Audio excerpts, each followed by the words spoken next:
Hey, young historians, Mr. Moran here, and just very quickly go over today's assignment. It is in two parts. First part is covering the French and Indian War. Second part is covering the Royal Proclamation of 1763.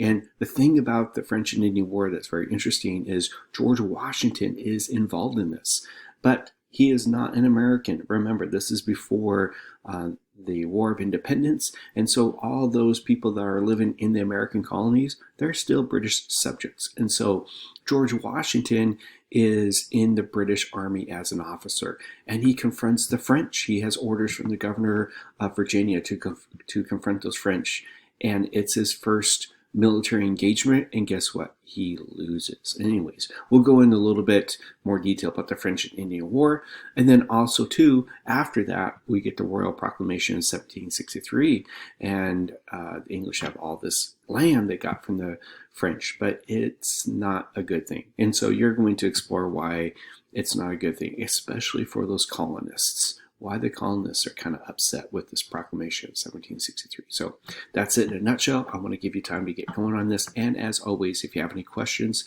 ask your teacher or visit me during my office hours. Talk to you later. Bye.